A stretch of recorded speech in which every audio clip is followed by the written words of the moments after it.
본 방송에서 제공하는 투자 정보는 투자 판단에 대한 조언입니다. 방송에서 제공하는 주식의 가치, 가격 상승 및 하락에 대해서는 방송사에서 보장하지 않습니다. 본 방송에서 제공하는 투자 정보는 투자 판단에 대한 조언입니다. 방송에서 제공하는 주식의 가치, 가격 상승 및 하락에 대해서는 방송사에서 보장하지 않습니다. 실시간 정보 브리핑입니다. 엔비디아 상승에 힘입어 SK하이닉스가 닷새 만에 17만 원 선을 회복했습니다. 온라인 금융뉴스 매체 인베스토피아는 엔비디아 주가는 예상보다 양호한 주간 실업수당 청구 건수에 이어 경기 우려가 과장된 것일 수 있다는 신호가 나온 가운데 상승했다고 분석했습니다. 다음 소식입니다. LS 에코에너지는 자사 베트남 생산법인 LS 비나가 최근 베트남 전력공사에 약 2,000km의 가공선을 공급했다고 밝혔습니다. 가공선은 철탑과 전주에 설치되는 전선으로 이번 공급부는 베트남 북부와 중부를 잇는 약 600km 길이의 주요 송전망에 사용됩니다. 세 번째 소식입니다. 비트코인이 약 10% 상승하며 다시 6만 달러대로 진입하면서 가상자산 관련 주식도 오름세를 보입니다. 미국의 고용지표 개선으로 경기 침체 우려가 완화한 데다 러시아가 가상자산 채굴을 합법화하겠다고 밝히면서 호재가 겹친 영향입니다. 마지막 소식입니다. 정부가 서울 강남 지역 등 수도권 그린벨트를 풀어 8만 가구 규모의 주택을 신규 공급합니다. 재건축 재개발 촉진 특례법을 제정해 이미 추진되고 있는 정비 사업을 앞당겨 21만 7천 가구를 조기 공급할 예정입니다. 사조산업과 신혼종합개발 등 중소형 건설주에서 강세가 나타나는 가운데 자세한 투자 전략은 저희 방송 참고해 보시기 바랍니다.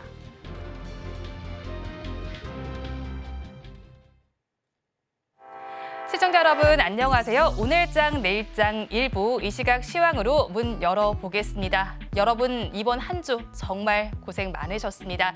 블랙 먼데이로 시작을 하다 보니 시장의 지수 참 불안하게 움직였던 한 주였습니다.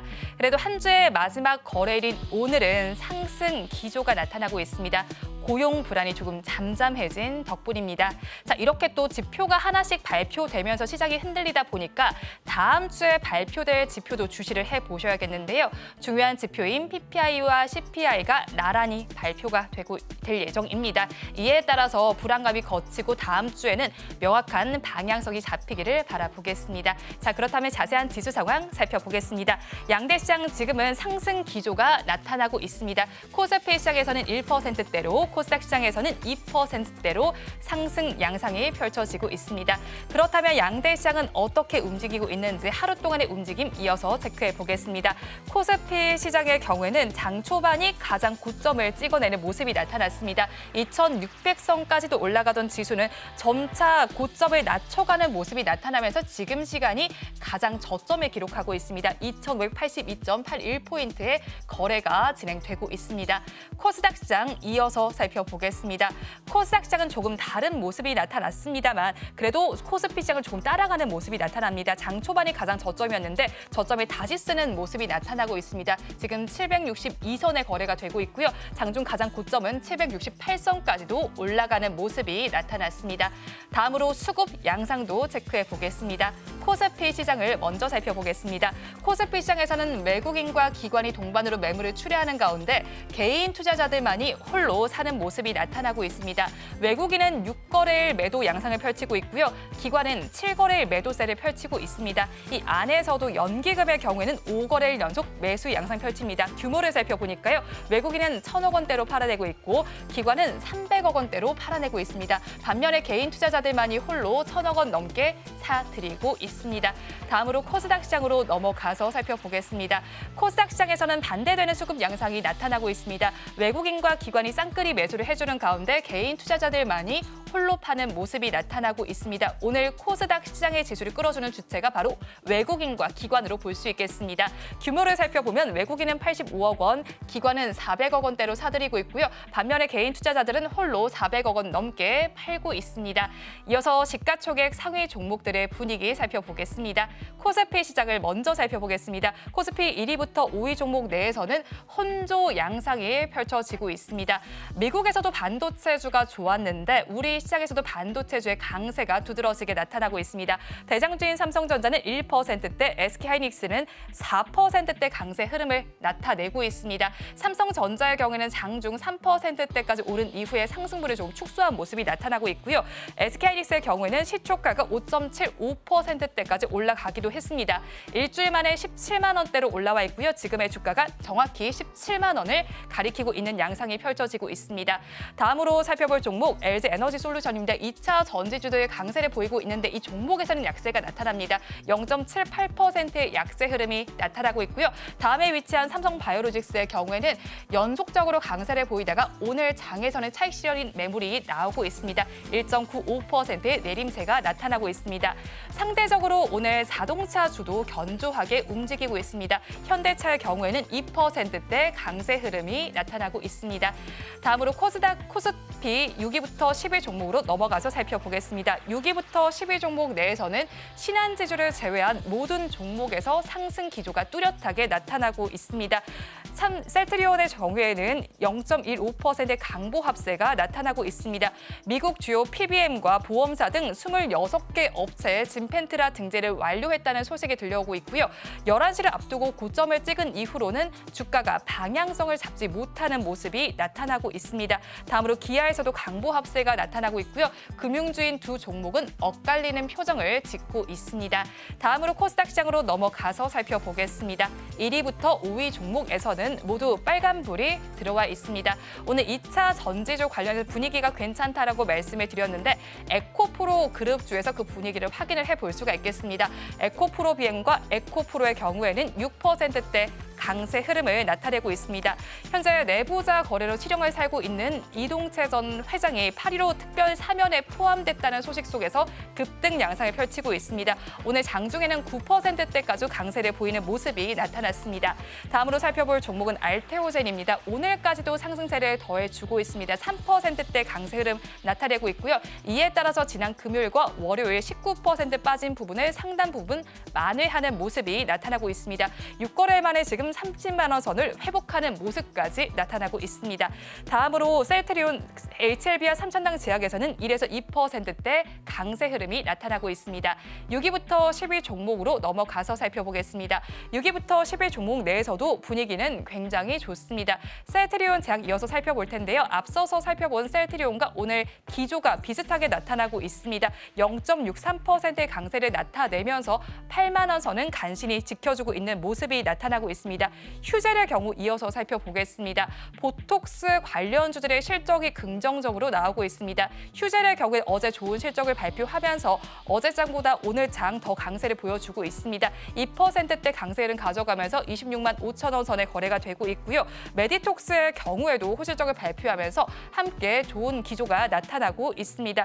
리가켄바이오도 0.56%의 강세가 나타나고 있고요. 엔캠의 경우 3%대 강세를 가져가고 있습니다. 또 어제 호실적을 발표했던 클래시스의 경우 오늘 장에서 그 주가가 바로 반영이 되고 있습니다. 어제 장에서는 차익 실현 매물이 나왔지만 앞으로의 기대감이 오늘 장에서는 1% 상승으로 반영이 되고 있습니다. 시장 상황 저와 함께 살펴보셨고요. 본 방송에서 제공하는 정보는 투자 판단에 대한 조언일 뿐 해당 주식의 가치와 수익률을 보장하지는 않습니다. 서울경제TV와 서울경제신문은 당사의 브랜드입니다. 최근 당사를 사측하는 피해 사례가 늘어나는 만큼 각별히 주의해 주시기 바랍니다. 또 저희 방송은 유튜브를 통해서도 보실 수 있습니다. 유튜브 검색창에 서울경제TV라고 검색하시면 저희 방송과 함께 하실 수 있으니까요. 많은 참여 부탁드리겠습니다. 8월 9일 금요일입니다. 오늘 장, 내일 장 일부 본격적으로 출발합니다.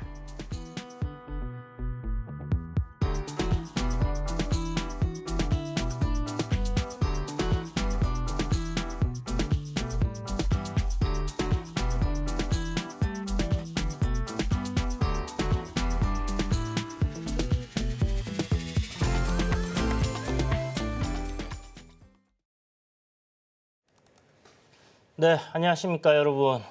오늘장, 내일장 일부 시작하도록 하겠습니다. 저는 블루드림 리서치의 이주연입니다. 반갑습니다. 안녕하십니까. 글로원 파트너스 이성웅입니다. 반갑습니다. 네, 오늘 시장이 그래도 좀 반등이 잘 나오고 있다, 그죠? 네. 지금 급락장 이후에 시장이 그래도 어느 정도 지금 강하게 상승이 나오고 있는 그런 상황인데 이성훈 이사님께서 혹시 네. 시장 오늘 어떻게 보셨는지 한번 말씀 좀 부탁드릴게요. 네, 시장 변동성이 좀 줄어들었다가 지금 약간 확대가 되고 있는데요. 아무래도 환율의 흐름일지 그 부분이 의문이 드는데 한번 보려고 해요. 달러 인덱스 같은 경우는 큰 변동성은 없고 아마 시장 변동성이 엔화랑 연결될 것 같아요. 엔화 흐름 같은 경우를 한번 보면 약간 변동성 나타나네요. 지금 보면 이렇게 약세로 약간 돌아서는 모습이 있다 보니까 시장이 또 기계적으로 좀 매도가 나오는 면을 알 수가 있고 그다음에 거기 더해져서 우리가 시장에서 일컬어진 게 그 이머징 마켓의 자금입니다. 이머징 마켓 자금 같은 경우가 신흥국 쪽에서 기계적으로 매도를 하고 있다라는 점이고요. 이거는 프로그램 비차익 쪽으로 나오는 영향이 있어요. 거래소 쪽 매도 같은 경우는 외국계의 그 이머징 마켓 자금 매도 이 부분에 영향을 미치는 것 같습니다. 다만 장중에 상승폭 같은 경우는 거래소 기준 한 20포인트 정도를 반납하기는 했지만 그래도 아직 엔화에 대한 부분의 방향성, 그다음에 기타 사항들 변동성 지표가 줄어들었다는 점을 봤을 때는 부정적인 면보다는 긍정적인 면을 보려고 좀 그렇게 생각하고 있습니다. 네, 시장이 아침에 이제 좀 갭 떠가지고 좀 치고 올라갔으면 했는데 역시나 K증시인 것 같습니다.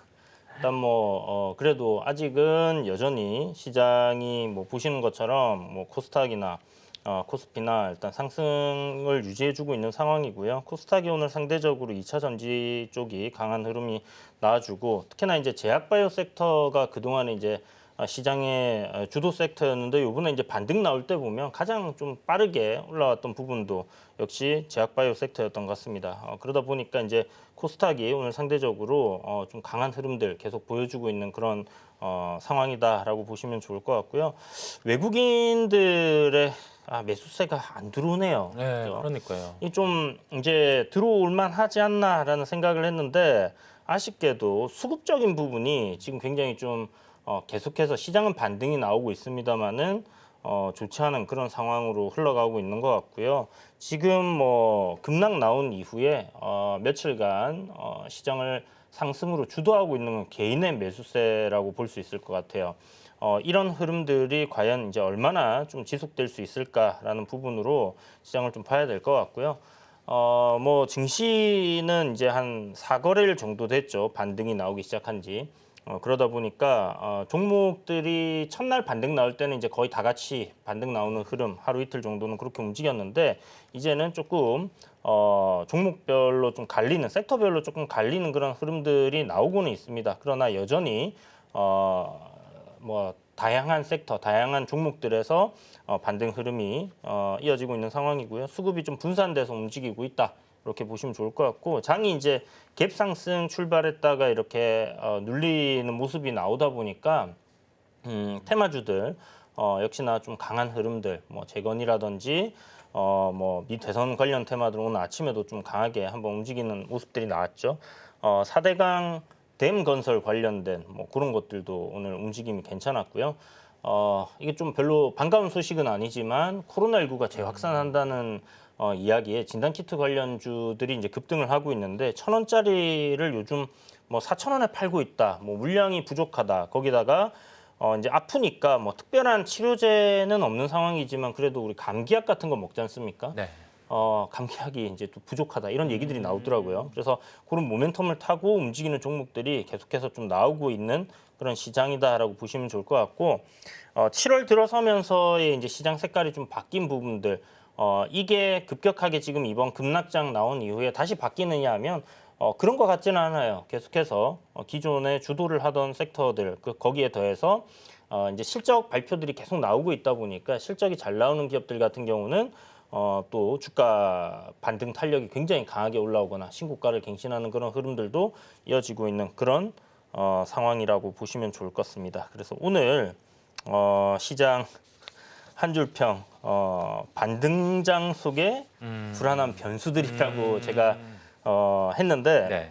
아무래도 장이 이제 금요일장이기도 하지만 네. 오장이기도 하지만 이게 전쟁이 지금 막 말랑말랑하는 서로 때린다 이러고 있으니까 약간 계속해서 불안한 그런 부분들이 계속 그렇게 움직이는 것 같고 또 엔캐리 관련해서 이게 청산되는 움직임들 뭐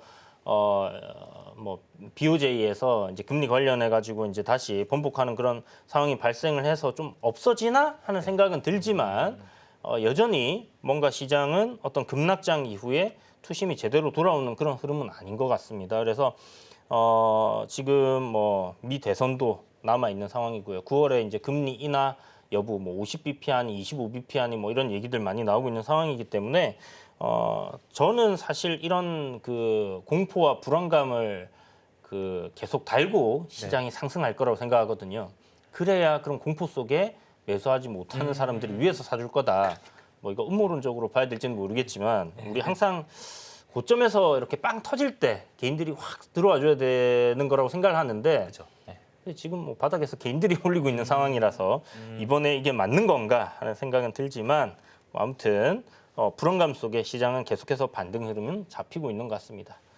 자, 이사님 혹시 한 줄 평 오늘 어떻게 준비하셨나요? 저의 한 줄 평은 원자재 가격의 추이 확인입니다. 이걸 말씀드리는 이유가 원자재 가격 같은 경우 최근에 중동 이슈가 있음에도 불구하고 유가는 하락했었어요. 예, 유가는 하락을 했었단 말이죠. 이게 흐름이 좀 특이했는데요.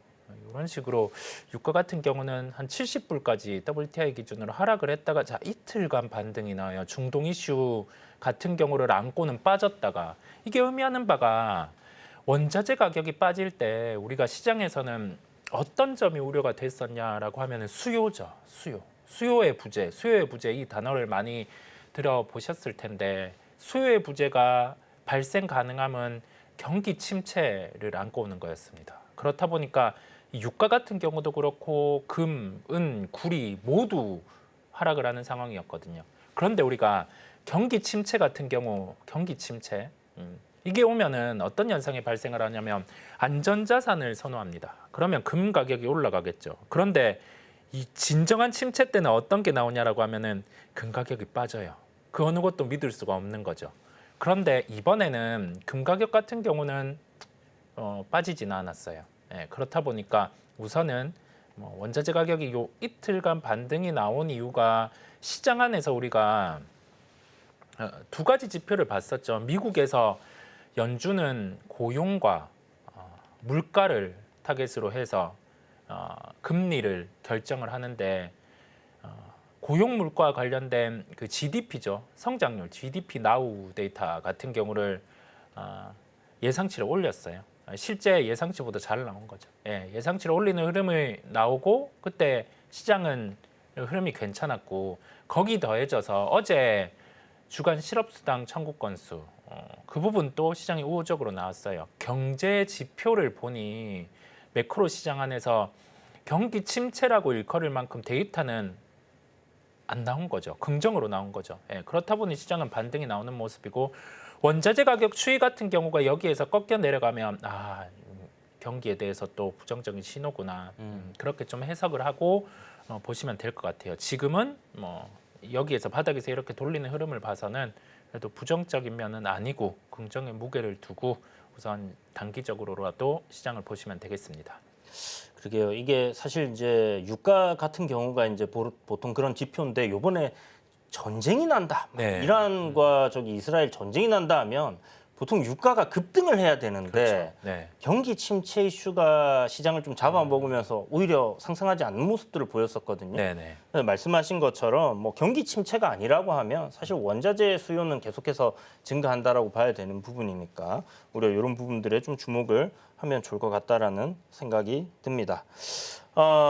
이란이 이제 계속 보복을 한다라는 얘기를 하고 있고 이제 거기에 미국에서는 이제 항모를 급파를 했고요. 뭐 미국 전투기 이제 날아다니고 있습니다. 자꾸 미사일 쏴대는 거 이제 격추한다고 바쁘고 또 협상을 한다라고는 하는데 그 네타냐후 총리인가요? 대통령인가요? 이스라엘의 그 지도자가 사실 좀 지금까지는 계속해서 협상 때마다 어떤 그 조건들을 바꿔가면서 이 협상을 원하는 게 아닌 것 같은 그런 이야기들을 계속 진행이 되어 왔기 때문에 거기다가 이제 하마스 같은 경우 요번에 뽑힌 지도자가 굉장히 강경파란 말이죠.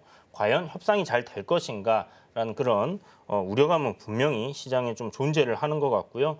오늘 유가가 이제 쌍바닥 자리에서의 반등 흐름을 좀 이어가고 있는 부분들, 이게 뭐 이걸 긍정적으로 봐야 되는 건지 그 시장의 경기 침체는 아니라는 신호로 봐야 되는 건지 참 헷갈리는 그런 지표들이 많이 나오고 있습니다.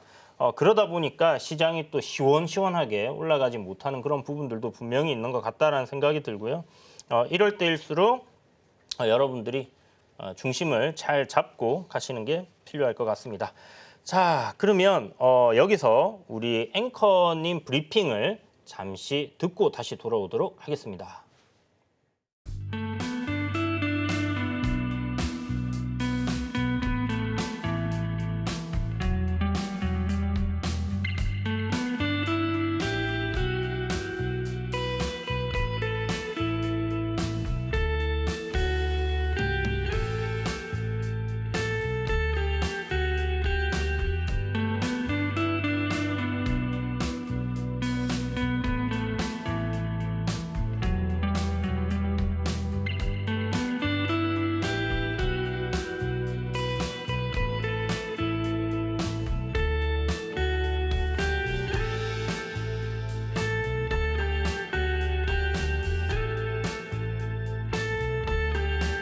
네, 은혜로운 섹터 장은혜입니다. 천안의 공사가 지난달 말에 끝이 났습니다. 그런데 이 공사가 우리에게 시사해주는 바가 굉장히 많았습니다. 먼저 첫 번째는 전력망을 확보하는 것이 정말 중요하다. 그리고 두 번째는 인프라를 구축하기 위해서는 많은 도움이 필요하다. 이렇게 두 가지였는데요. 어떤 이슈가 있었는지 자세하게 뜯어보는 시간 가져보도록 하겠습니다. 일단 보이시는 것처럼 송전선 35km를 건설하는데 무려 22년이 걸렸습니다. 정말 어마어마한 세월이죠. 자, 그러면 어떤 지역인지 그 특징부터 살펴보도록 할게요. 이 천안과 아산은 디스플레이 산업에 집중이 되어 있습니다. 실제로 이 지역에 삼성 디스플레이도 있고요. 삼성 디스플레이에 협력을 하는 업체들 대여섯 곳도 여기에 분포가 되어 있습니다. 그런데 이 디스플레이 산업 특성상 다른 산업에 비해서 전력 의존도가 무려 8배가량이나 높습니다. 그러니까 전력망을 잘 확보를 하는 것이 무엇보다도 중요한 키포인트다라고 볼 수가 있겠죠. 그런데 앞서 말씀드렸던 것처럼 22년이 걸렸잖아요. 왜 이렇게 오래 걸렸냐 살펴봤더니 역시나 주민들의 반대가 있었습니다.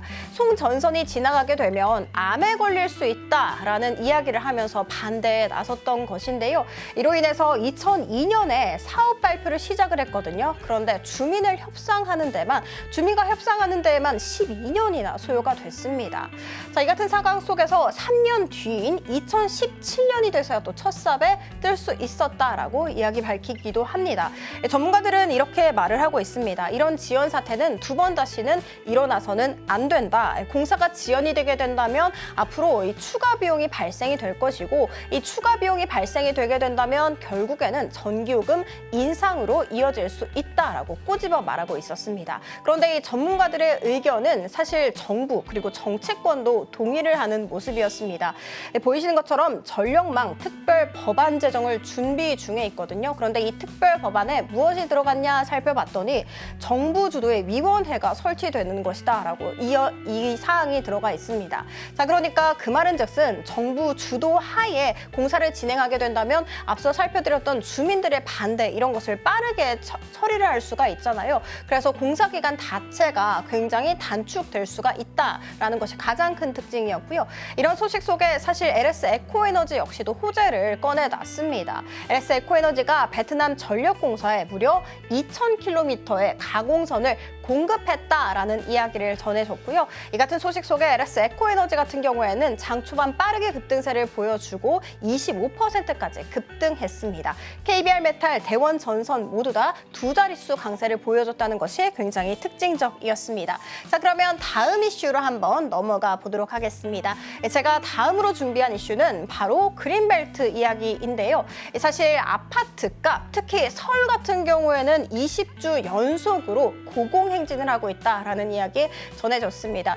이 때문에 정부 역시도 강경하게 대응에 나서고 있는데요. 보이시는 것처럼 정부가 서울 그린벨트 해제 카드를 무려 12년 만에 꺼내드는 모습이었습니다. 이명박 정부 다음으로 처음으로 꺼내들었다라고 해도 보실 수가 있는데 사실 이 문정부 때에도 한 번 있었습니다. 그런데 이때 당시 2018년이었거든요. 그런데 서울시의 반대로 인해서 그린벨트 해제가 무산이 된 바가 있었죠. 그런데 이번에는 조금 다른 모습입니다. 오세훈 서울시장이 역시 이 그린벨트 해제 쪽에 있어서 긍정적으로 적극적으로 참여하겠다라는 의지를 밝히고 있기 때문입니다. 자, 그러면 조금 디테일하게 살펴보도록 할게요. 일단 그린벨트 해제 예상 지역은 아직은 미지수이긴 합니다. 그렇지만 많은 분들이 아시는 것처럼 강남권이 굉장히 유력할 것이다 라고 내다보고 있습니다. 공급 계획 쪽에 있어서도 올해 11월에 5만 가구 정도를 공급 계획에 나설 것이며 그리고 내년에는 3만 가구 정도 공급 계획할 것이다. 그러니까 총 8만 가구 정도를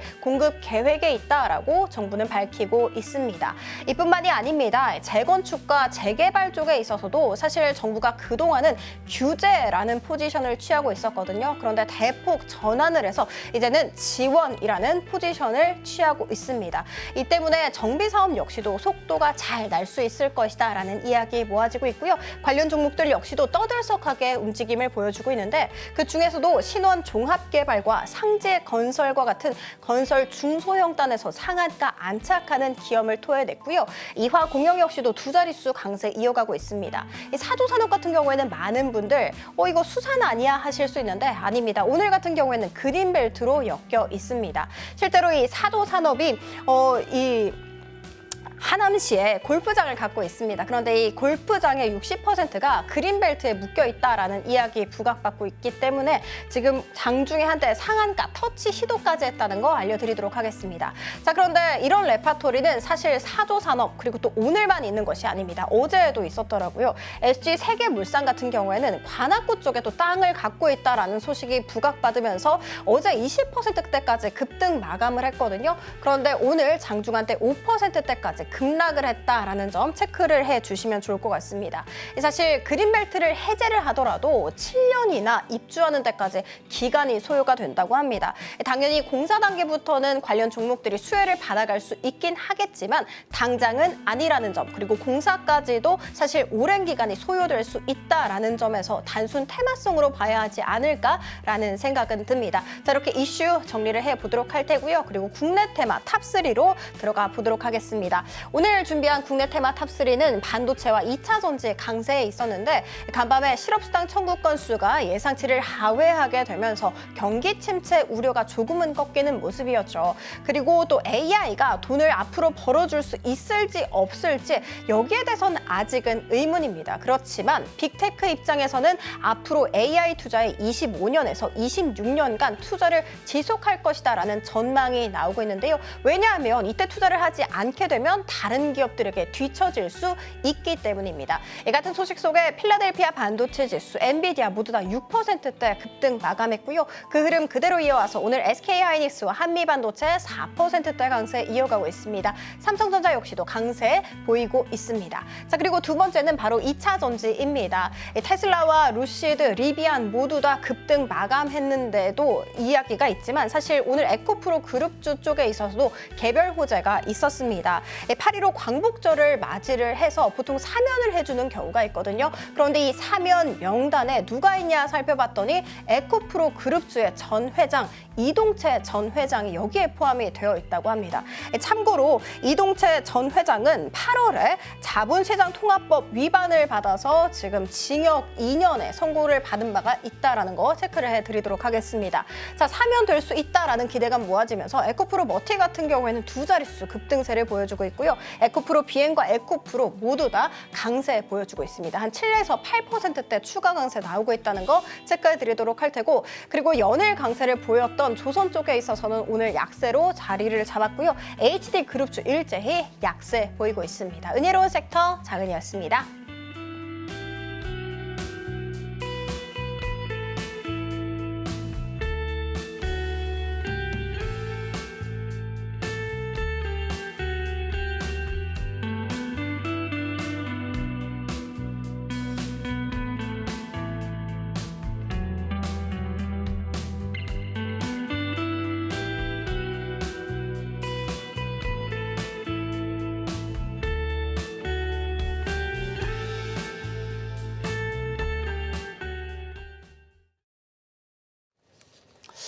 네, 다시 여러분 돌아왔습니다. 자, 시장이 여전히 뭐 큰 폭의 변화는 없는 것 같아요. 이제 저점을 조금 잡고 살짝 반등이 나오고 있는 그런 상황인데 일단 금요일 오후장이다 보니까 여기서 뭐 드라마틱하게 상승이 나오진 않지 않겠나 이런 생각이 듭니다.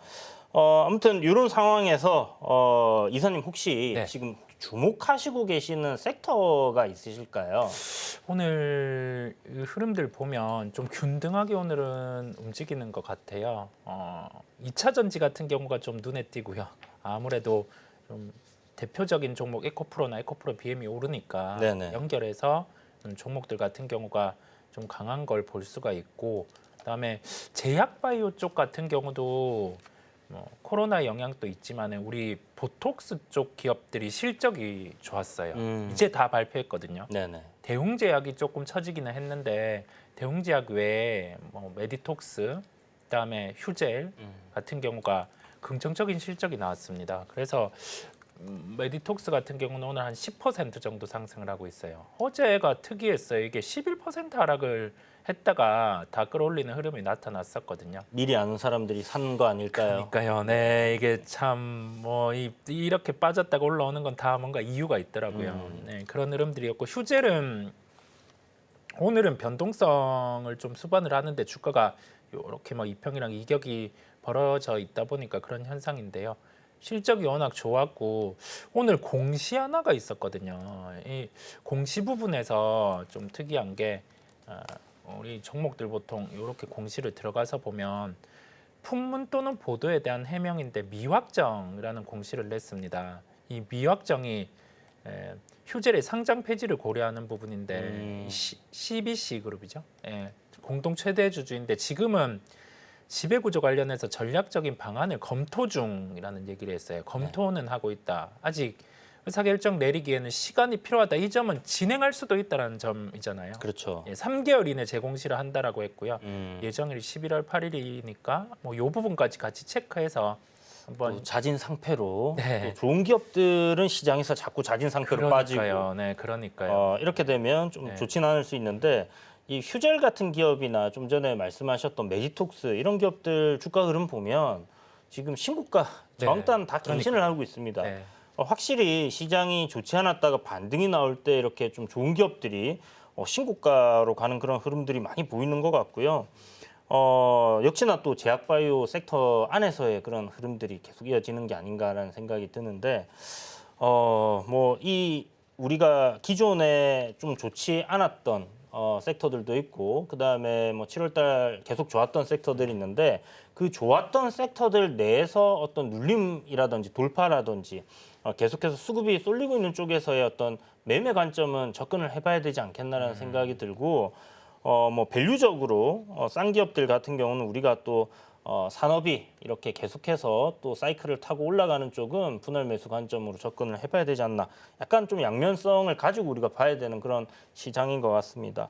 저는 일단 섹터보다는 오히려 지금 물론 섹터들도 이제 좋게 보고 있는 부분들은 있습니다만은 테마주들이 좀 계속 눈에 밟히는 것 같고요. 이게 증시가 굉장히 확연하게 살아나서 상방으로 막 치고 가는 그림이 아니라면 계속해서 이제 좀 중소형주들 가벼운 종목들의 수급은 안 빠질 것 같다는 생각이 들어요. 특히나 이제 뭐 대선 모멘텀도 아직 남아 있죠. 정부 정책 관련해서 이제 진행되는 그런 부분들은 여전히 급락 이후에도 굉장히 빠른 반등 흐름들을 보여주고 있거든요. 그게 이제 또 어떻게 보면 하나의 그 시장의 트렌드라고 할 수 있을 텐데 이런 흐름들이 이제 장이 안 좋은 상황, 외국인들의 수급이 개선되지 않는 상황에서 계속 이어지지 않겠나라는 생각도 들고 오늘 실적 발표한 기업들 중에서 조금 특징적인 종목 하나, KTNG라는 기업인데 자산주로서 굉장히 또 유명한 기업이고요. 그리고 굉장히 그 항상 저평가로 이렇게 좀 부각을 받던 그런 기업이었는데 실적 발표 위에 또 자사주 매입 소각 이 이야기가 작년 11월에 있었는데 이게 이제 와서 부각이 크게 되는 것 같습니다. 네. 밸류업 관련해서 이제 은행주들이 좀 한동안 잘 올라왔습니다. 그리고 이제 금융주들이 이제 괜찮게 상승 흐름들을 탔는데 역시나 뭐 KTNG가 지금 공기업은 아니지만 네.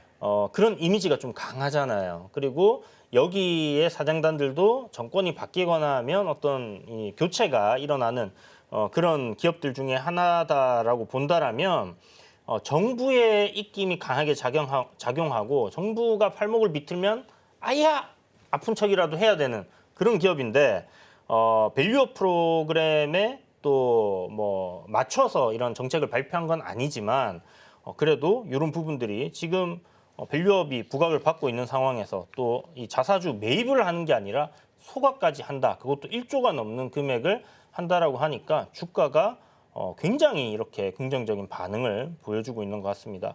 그래서 여전히 시장에서는 이 밸류업에 대한 기대감, 그 지금 어떤 금융권에서 이제 다른 기업들로 이렇게 파생이 되어가는 흐름이 아닐까라는 기대감을 좀 가질 수 있는 오늘 흐름이 좀 포착되었다라고 저는 생각을 하고 있고요. KTNG를 떠나서 최근에 이제 좀 강한 상승 흐름을 타고 있던 게 KT라든지 SK텔레콤, 물론 뭐 지수가 7월 중순부터 조정받는 동안에 경기 방어주 성격으로의 상승이 흐름이 있었습니다만은 요 KTNG도 그렇고 우리가 이 세 종목들을 두고 보면 경기 방어주라는 성격의 흐름, 그러니까 지금 뭔가 불확실한 부분들이 분명히 있다라고 시장이 판단을 하는 거겠죠. 여기에 더해서 주주 친화적인 정책을 펼치겠다라는 공통점이 있고, 그리고 안정적인 어떤 수익 구조를 가지고 있다라는 부분들을 생각해보고 저평가라는 그런 부분들을 생각한다라면 시장의 또 하나의 어떤 면에서는 이 밸류업이라는 부분들 이런 것들이 계속해서 꾸준히 진행이 되고 있구나라는 거를 우리가 또 살펴볼 수 있는 하나의 포인트였다라는 생각이 좀 듭니다. 자, 그래서 뭐 요 정도 섹터 사실 뭐 멍멍이 송아지 다 올라가는 그런 장인 것 같다라는 생각은 드는데 아무튼 뭐 우리 시청자분들 보유하신 종목들 손실 나 있는 거 빨리 올라왔으면 좋겠다는 생각이 들고요. 오늘 우리 그러면 준비한 원픽에 대한 부분들 한번 살펴보도록 하겠습니다. 네. 이사님 오늘 준비하신 원픽 어떤 종목 있으신가요? 저는 그 섹터는 비철금속이에요. 비철금속 쪽. 아까 원자재 얘기를 했었잖아요. 네네. 원자재 같은 경우가 수요의 부재, 경기 침체 이 부분을 딛고 지금은 올라오는 상황이다 보니까 비철금속 또한 원자재죠. 예, 그래서 저는 비철금속 또한 좋아질 수 있는 환경들, 그 중에서 뭐 아연, 은 이런 쪽에 관련된 기업들 같은 경우는 저는 우호적이라는 생각이 듭니다. 그래서 종목으로는 고려아연을 말씀드리려고 합니다. 예, 고려아연 같은 경우의 특징은 사이클이 아주 긴 산업이에요. 재련을 통해서 수익을 확보하는 기업이고, 가격 지표로는 아연 가격과 상관관계가 높아요. 은 가격도 그렇고요. 그렇다 보니까 연초에 재련 협상을 해요. 단가 협상을 하는 거죠. 이 정도에서 우리는 거래를 하겠다라는 협상을 하는데, 그게 그때 당시 거래 협상을 할 당시에 가격이 빠져 있으면은 조금 이 평균치를 조정해서 재련에 대한 협상을 합니다. 올해 초에 또 마무리가 되었었고, 그때는 비철금속 가격들이 안 좋다 보니까 주가 같은 경우가 좀 쉬었어요. 43만 5천 원까지 빠졌었는데요. 쉽게 고려아연 같은 경우는 40만 원 기준으로 이하로 빠진다라고 하면은 아마 경기 침체가 오는 단계, 그 정도로 보시면 되겠고요. 45만 원 이하로 빠지면은 이 종목은 매수를 강하게 해보셔도 돼요. 그러면서 이 비철금속이 다시 올라오는 사이클에서는 주가 회복이 나타나는 그런 특성이 있다 보니까 하나의 사이클 주식 밴드를 정해놓고 매매를 하시면은 좀 용이하다라는 점을 같이 언급을 드립니다. 가깝게 최근에 자사주 매입 발표를 했어요. 4천억 정도의 자사주 매입을 발표를 했고, 그 단계 안에서 지금 한 거래되는 51만 8천 원 가격대에서 자사주 매입이 이런 식으로 들어오는데 굳이 시장에서 매도를 할까 싶은 생각까지 함께 듭니다. 실적에 대한 부분에 하반기 연속성도 있을 것으로 보여요. 다만 경기 침체 이런 우려를 딛고 비철금속 같은 경우도 가격이 올라올 수 있음을 말씀을 드립니다. 매수가는 49만 원, 이평 이격을 좁히는 가격, 그 정도로 말씀을 드리고요. 목표가는 65만 원입니다. 밴드 상단 가격, 손절가는 40만 원을 제시해 드립니다. 네, 비철금속 실적이 참 고려아연 같은 경우 이제 뭐 전년 대비해서 또 전분기 대비해서 잘 나온 기업인 것 같네요. 자, 제가 준비한 원픽은 저도 오늘 좀 실적이 나온 기업인데 최근에 이제 화장품 섹터가 좀 강했지 않습니까? 물론 뭐 어저께 같은 경우는 아모레퍼시픽 같은 경우 굉장히 큰 폭의 실망감을 주는 그런 실적이 나오긴 했는데 이 ODM이나 OEM을 하는 기업들이 이제 국내 어떤 그 인디 브랜드 화장품들이 이제 북미 수출이 잘 되면서 좀 주목을 해보자라는 이야기를 몇 번 드렸었습니다. 그런데 요번 시장 하락하는 동안에 이제 조정을 좀 큰 폭으로 받았었고요. 이게 이제 굉장히 강한 반등이 나와줬는데 실적을 뚜껑을 열어봤는데 이제 한 620억 정도 컨센서스 잡혀있던 분기 실적 700억 이상 상회하면서 오늘 주가 굉장히 강한 흐름들 보여주고 있고 기관의 수급세가 강하게 들어오고 있는 그런 상황입니다. 시장이 우리 화장품 섹터가 강했을 때 시장을 주도했던 이 섹터를 주도했던 종목이 이제 실리콘투였죠. 이 실리콘투도 어떤 플랫폼 기업으로서의 실적 부분 이런 것들 때문에 이제 강하게 올랐던 부분인데 실적 시즌이다 보니까 요번에 나오는 실적이 컨센서스를 또 상회하게 될 경우에는 업사이드가 조금 더 열리는 상황들이 될 것이고 추가적인 상승 흐름도 나오지 않겠냐라는 기대감을 가질 수 있는 것 같아요. 일단 매월 1일에 나오는 수출입 동향을 여러분들이 잘 살펴보시면요. 여기에서 이제 어떠한 어떤 산업군들이 수출이 계속 잘 되고 있는지 거기에 보면 이제 화장품 쪽은 계속해서 좋은 흐름들을 보여주고 있고 그 이면에는 이제 아마존과의 어떤 협업을 통해서 K-뷰티에 대한 판매가 계속해서 잘 되고 있다라는 부분인데요.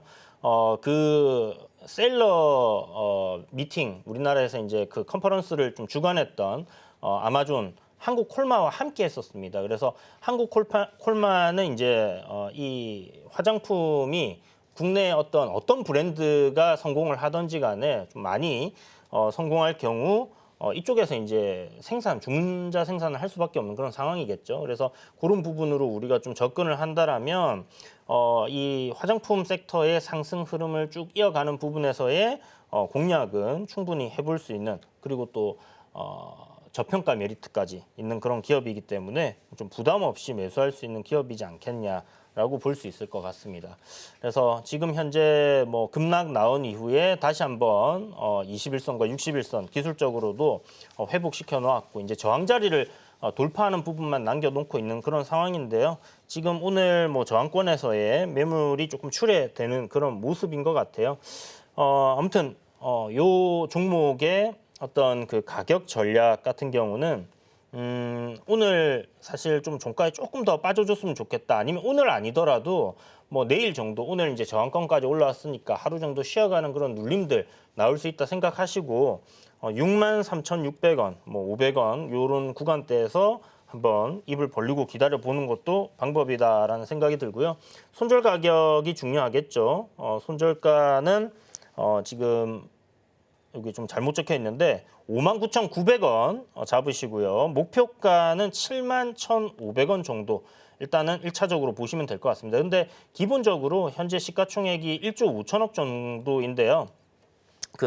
우리가 생각하는 포워드 실적까지 이렇게 추정치를 쭉 본다라면 시총 뭐 한 2조 3천억, 2조 충분히 넘어갈 것 같습니다. 그렇다면 신고가 넘어갈 가능성이 있다. 다만 이제 그 시계열을 조금 짧게 잡기보다는 무거운 종목이니까 길게 보시고요.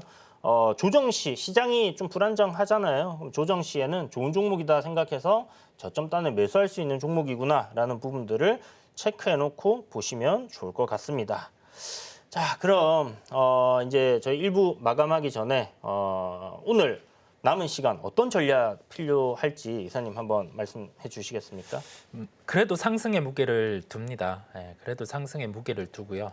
오늘 같은 경우는 뭐 주식은 안 줄여주는 대응 그런 부분을 열고 우선은 말씀을 드릴 수가 있겠고 엔화 정도로 한번 보면 엔화 흐름 같은 경우도 뭐 비슷하게 아까랑 비슷하게 흘러가고 있어요. 너무 민감하게 보시기보다는 오늘은 이제 좀 덥고 밖에 좀 바람도 쐬고 하시면 되겠습니다. 예.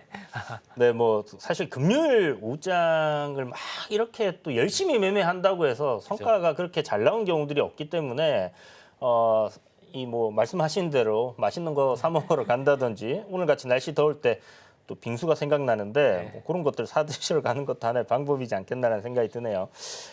오늘 이제 장이 이렇게 5일선 위로 올라탔거든요. 물론 뭐 이제 눌림을 살짝 겪고 있는 그런 상황이지만 오늘 밤에 미증시가 좀 좋은 흐름을 보인다라고 하면 저는 요 갭 구간을 이제 어떤 식으로 메울지 아니면 요 갭 하락이 나온 구간이 앞단에 이제 어떤 그 지지를 받아줬던 뭐 2,635포인트 정도의 넥라인이기 때문에 이런 구간을 이제 뭐 갭으로 돌파할지 아니면 그냥 올라가다가 이제 저항을 맞을지 요게 이제 하나의 좀 관전 포인트가 아닐까라는 생각이 드는데요.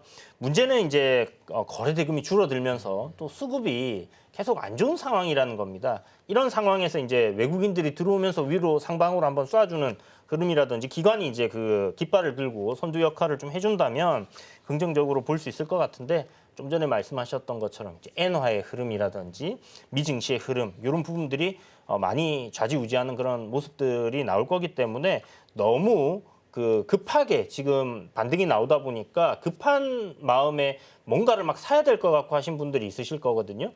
그런 분들 포모 현상을 조금 억누르시면서 현금 보유하고 계시다면 조금 더 지켜보시는 게 여전히 괜찮다라는 말씀 드리겠고 기존에 이제 주식을 100% 갖고 계셨던 분들은요 이번 급락장 때 아마 뼈저리게 느끼셨을 겁니다.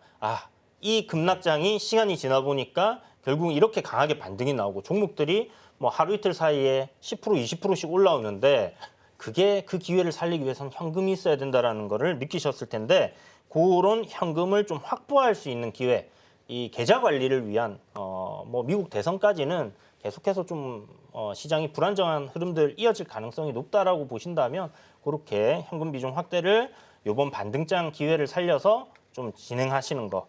그리고 또 뭐 시장은 어떻게 될지 알 수가 없잖아요. 그렇죠. 뭐 그렇다면 다음번에 이런 또 조정이나 하락이 왔을 때는 그 기회를 또 살릴 수 있는 자금이 또 될 겁니다. 그래서 너무 조급하게 급하게 하실 필요도 없고요. 그렇다고 해서 뭐 지금 뭐 이 종목들 막 급하게 팔아야 되겠다 그런 생각도 가지실 필요는 없을 것 같습니다. 내가 보유한 종목 추세적인 흐름 아니면 기업의 가치 이런 것들 우리 서울경제TV 계속 애청하시면서 잘 판단하셔가지고 좋은 대응 하셨으면 좋겠습니다.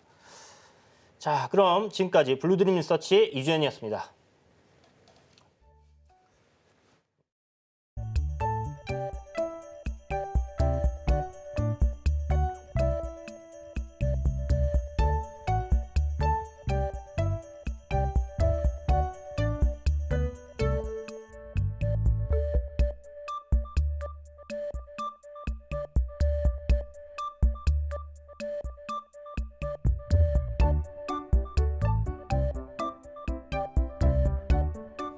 본 방송에서 제공하는 정보는 투자 판단에 대한 조언일 뿐 해당 주식의 가치와 수익률을 보장하지는 않습니다. 오늘 장 내일 장 1부에서 준비한 순서는 여기까지입니다. 저희는 잠시 후 2부로 돌아오겠습니다.